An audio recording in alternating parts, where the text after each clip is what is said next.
Um, wow. That's that's really all I got for you right now, man. There's no way to start this intro. I could sit up here and say, "What's going on, guys?" It's the Shy Kid. You're listening to the Shy Kid podcast presented by the Give Us a Shot Network.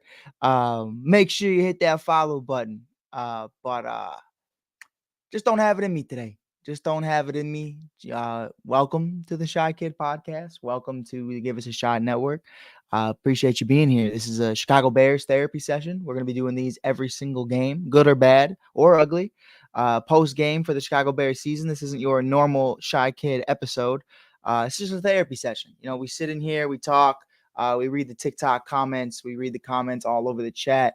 Cubs game got postponed to 3:40, so we're gonna have Cubs baseball coming right up after they have been officially eliminated from the playoffs. And the way the Bears played today, I think you can guarantee that we're right around the corner as well.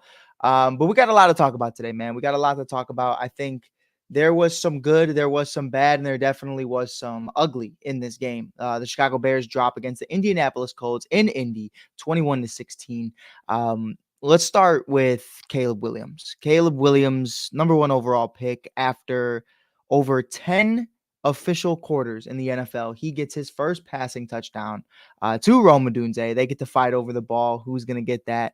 You guys let me know in the comments below. Who is going to get the first touchdown of their career, Rome Odunze or Caleb Williams? To me, I think you threw me the ball. I am the last one that obtained it. I scored the touchdown.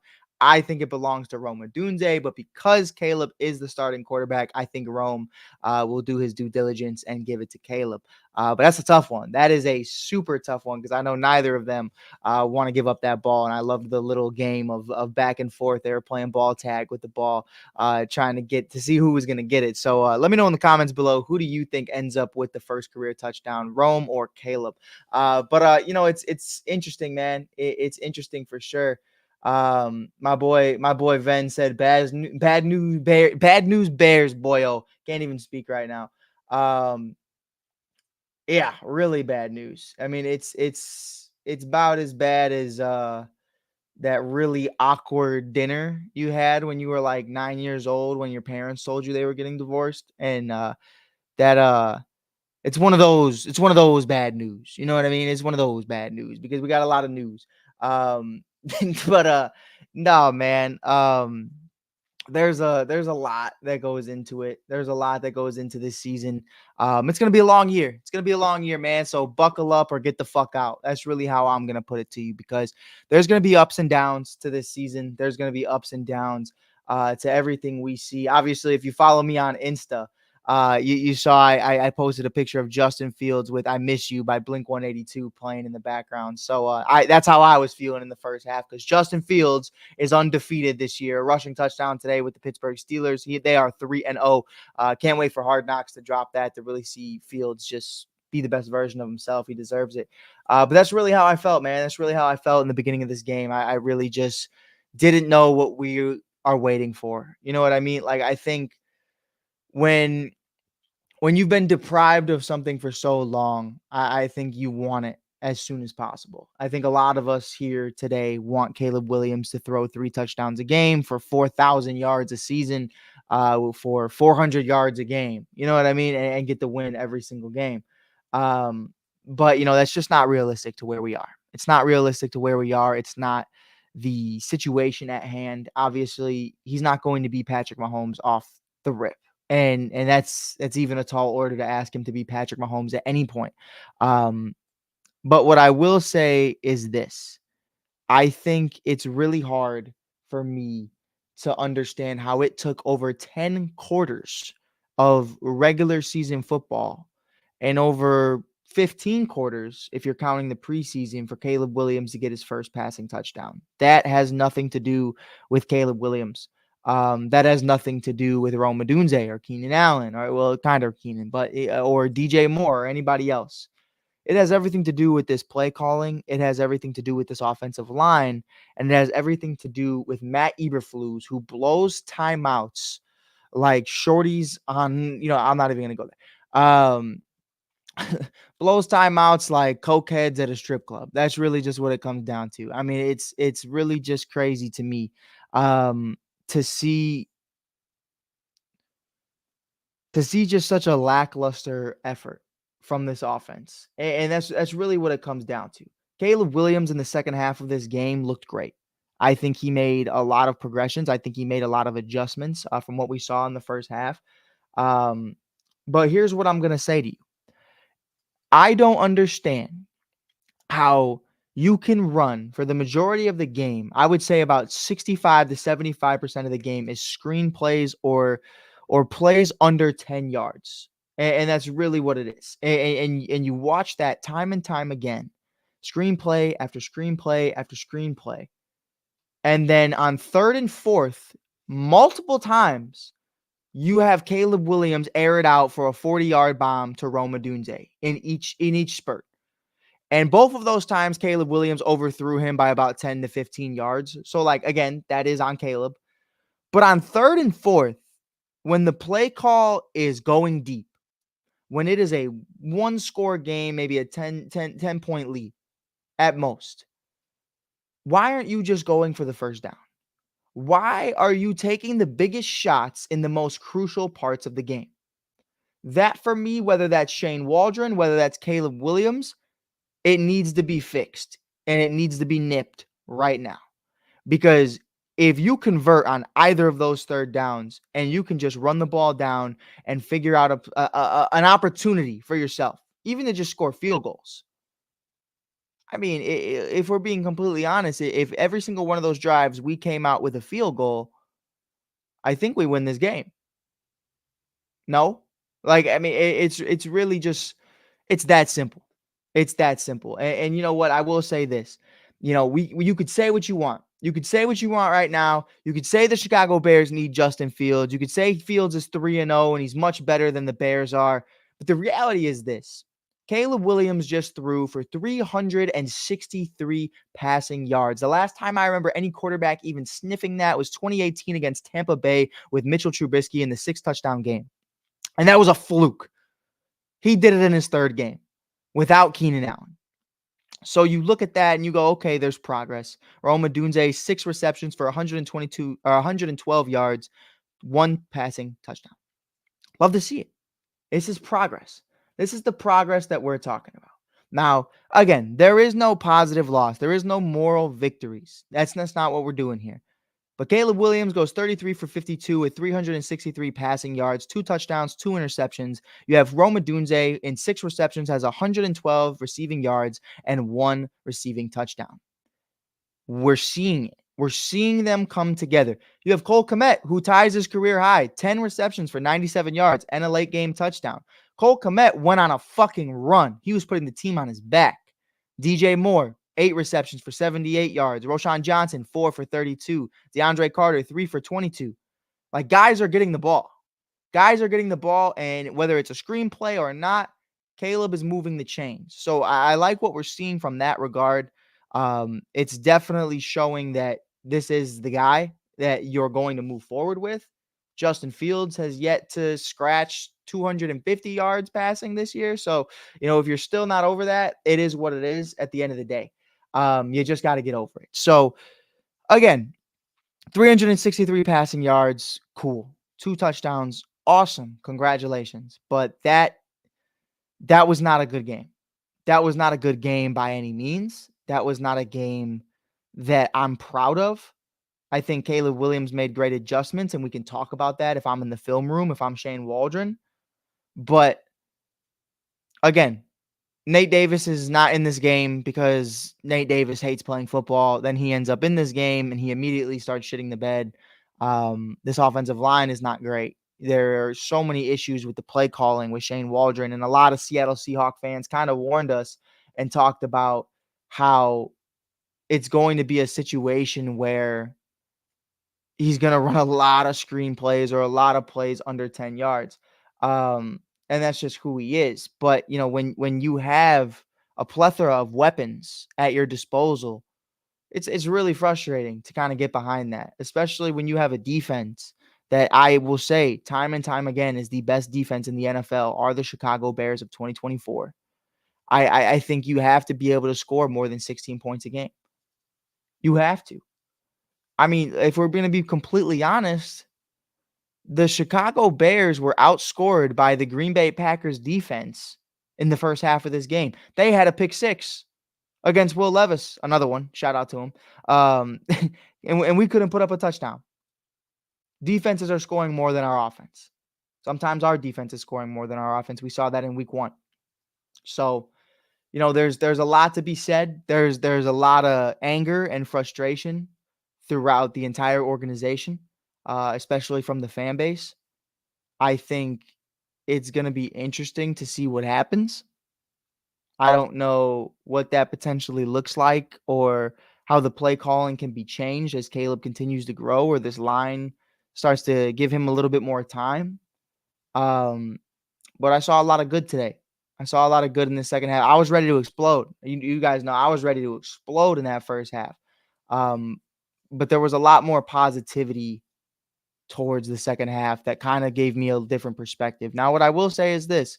I did a segment every single Friday of the 2023 season, Fire Flus Fridays, because I don't believe Matt Eberflus is that guy. I still don't believe he's that guy. Wasting timeouts time and time again, comes down, crucial moment at the end of the game. You only have one timeout because you blew the first two in the first half, in the second half. I mean, and here's what fucks me up the most. So your entire coaching staff is telling you to go for one, and last second, as Cairo Santos is heading towards the field, you say you're going to go for two, and you have to blow a timeout. At that point, Cairo's already on the field. It's a one-score game. Just go for one. Just go for one. This team isn't good enough to go for 2 points. Like if you can comprehend the game of football, what helps most teams in the red zone is going to be their offensive line. Always, time and time again, because you have limited amount of space to make something happen. You can't go for a 40-yard bomb when you're in, when you're first and 10, first on the goal. That's just not happening. So when you watch that prevail and you watch this team try to get through it and you're watching it unravel, you're asking yourself, how the fuck are you going to make that type of call when you haven't been able to score a touchdown this entire game? How are you confident in this team who hasn't been able to score offensively this entire season? Not one passing touchdown this entire season, and you go for two. That's on Matt Eberflus. Like, there's 62 people watching this right now. 65 on if you're on Facebook. You have to know your personnel. KYP. Know your personnel. That's what it comes down to. Like, it's unfortunate, bro.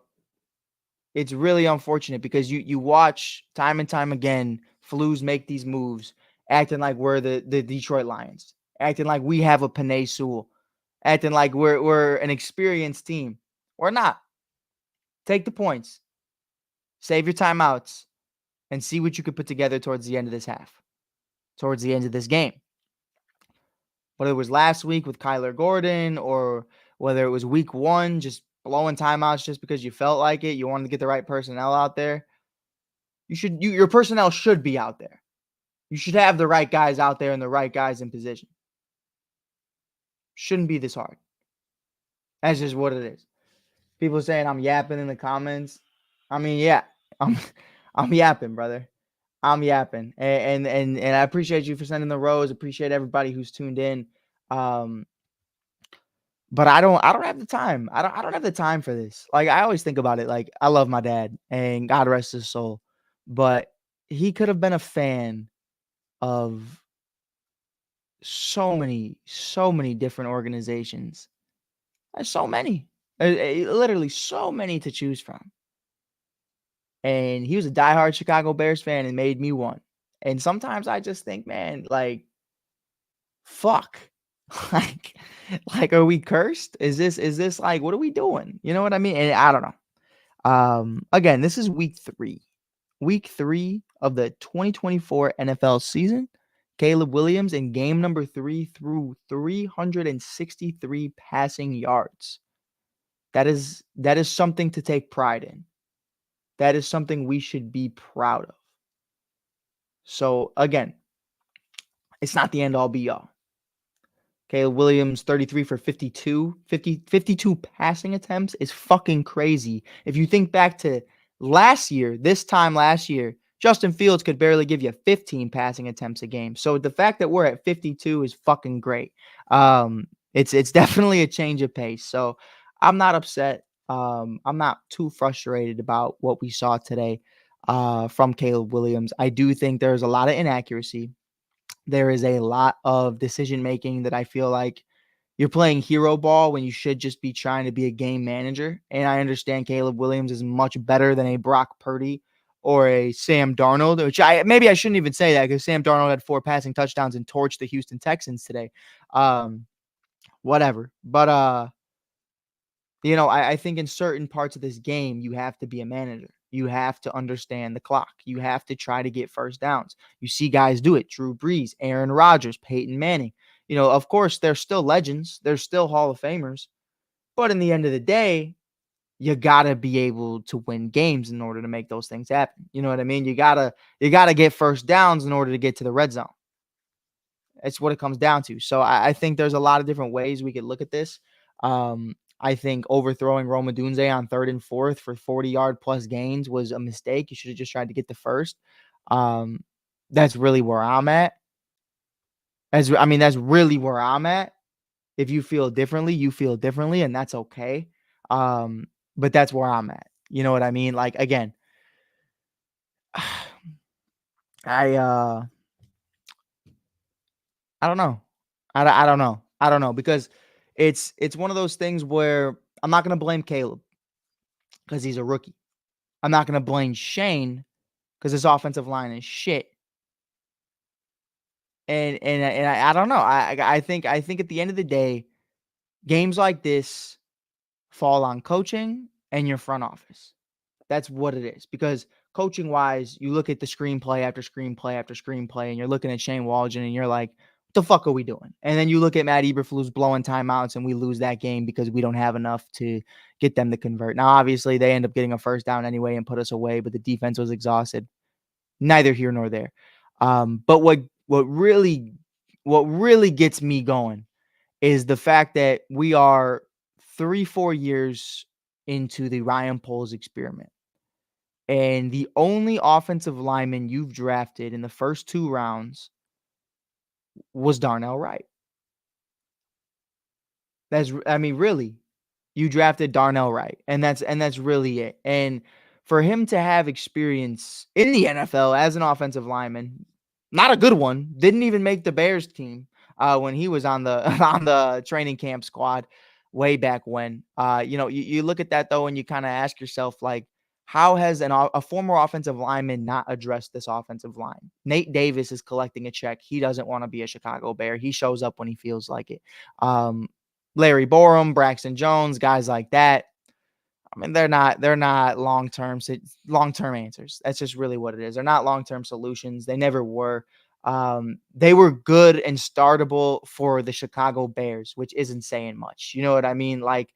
I mean, yeah, no, there's no other way you can put that. I don't even have a corny wit or a joke for you to say that. Colton Shelton, yeah, he's been serviceable in the NFL, but that's not the guy you want to be your starting center for a rookie quarterback. That's what it is, especially when Nate Davis is trying to tip him off and let him know when to snap the fucking ball. You're the fucking center of the team. Be better. And then Darnell Wright, who a lot of people say Darnell Wright's been taking a step back, but I'll do you one better. I think Darnell Wright is struggling because Nate Davis is on the other side of him, right next to him, and he has to pick up for all his slack because Nate Davis just lets guys fly right through him, right through him like the high school whore. Like that's really what it is. So it's unfortunate. It's unfortunate, bro. And I think it's definitely one of those things where, you're not going to be able to have success when the 4 other guys on the line with you aren't doing their jobs. You know what I mean? It's like you ever see a race car driver at a pit stop. Yeah, you got to replace 4 tires, brother. If 3 other guys aren't putting the tires on right, the guy who did put them on right is still fucked at the end of the day because the car's not going. You know what I mean? It's like it's a car with no engine in it. That's really what an offensive line is, everything. And it's always going to be everything for your organization. Point blank, period. Like I think we talk about it a lot about continuity. Matt Eberflus talks about continuity a lot. And I'll tell you this firsthand. You can't have continuity with shitty fucking players. You can't. Because what's the consistency? They're consistently shit. That's what it is. Receivers had a day. Rome, DJ, Cole, Caleb had a day, I guess. 2 picks, almost 3, 4. But play calling lost us this game. Obviously, I see that in the comments by Manny. I definitely believe it. Lack of getting first downs. Like let's take a look. Let's take a look. We're gonna look at the Bears stats right now. Right now, you look at the Chicago Bears and what they were able to accomplish today as a team. Total yards, 399. Good. Passing yards, 336. Rushing yards, 63. Yards per play, 4.8. By that logic, you should be getting first downs left and right. First downs for the Chicago Bears, 26. 26 first downs compared to 15 from the Indianapolis Colts. Third down efficiency, 9 for 21 for the Chicago Bears versus 3 for 12 from the Indianapolis Colts. Fourth down efficiency, the Bears were 4 for 5. Then you have 0 for 1 from the Indianapolis Colts. Sacks allowed, we allowed 4, they allowed 1. Punts, we punted the ball 3 times, they punted the ball 5 times. I think for me, man, like you can't read those stats and then tell me we lost the fucking game. You can't. And you look at the other side of it too. Look at fucking Anthony Richardson. Anthony Richardson in this game didn't throw a single touchdown. 2 interceptions on the day, 10 for 20. 50% quarterback rating. 167 passing yards. Jonathan Taylor, 23 carries, 110 yards rushing, and 2 touchdowns. Anthony Richardson, 8 for 24. You can't read that off to me and tell me we lost this game. Because we did that same exact thing last year, and we lost damn near all of them. We lost more than half of our games. So I don't get it. I don't get it. I don't understand it. And the last point I really want to make, because I think it matters, is I've never been big on DeAndre Swift, and I'm still not big on DeAndre Swift. If you watch Hard Knocks from the Detroit Lions, you watch their coaching staff and running back room completely annihilate him because he just does not hit the hole. He doesn't pause. He does not hit the hole. He doesn't read the fucking offensive line. He doesn't know where he's supposed to be. He's running to the outside every single time. Roschon Johnson is back, and I would immediately make him RB1. I don't care how much money you gave to Swift. He could still be a nice receiving back for this team. You look at it for what it is and what we saw today. Roschon Johnson, 8 carries for 30 yards versus DeAndre Swift's 13 carries for 20 yards. I mean, it's sorry, brother. It's sorry as fuck. DeAndre Swift is not good. And I understand Poles tried to go out there and tried to get Saquon Barkley, but the reality is this. Saquon Barkley is scoring touchdowns left and right for the Philadelphia Eagles, and we are bullshitting with DeAndre Swift. Give the ball to Roschon Johnson and pound the fucking rock. That's what it is at the end of the day, because I'm tired of DeAndre Swift. I'm tired of him not looking for holes. I'm not tired of seeing him run, to the outside, and I'm tired of him seeing him run to the outside and just bullshit for a couple yards here and there, catch a screen pass. Like, I think Roschon Johnson is the every down back for the Chicago Bears moving forward, and there's no doubt in my mind. That's that simple. It is that simple. But I appreciate you guys being here. I appreciate everybody tuning in. We're about to end the live on Facebook. We'll see how long I stay live on TikTok. But again, appreciate you being here. Appreciate everybody tuning in. Make sure you give us a like and a follow already if you haven't. Check us out on TikTok at theshy.kid. We are over 156,000 followers. So I truly do appreciate you guys. We're going to be here all season long, hopefully with a lot more positive stuff to talk about. Until then, go Bears, baby. Give them a shot to do what?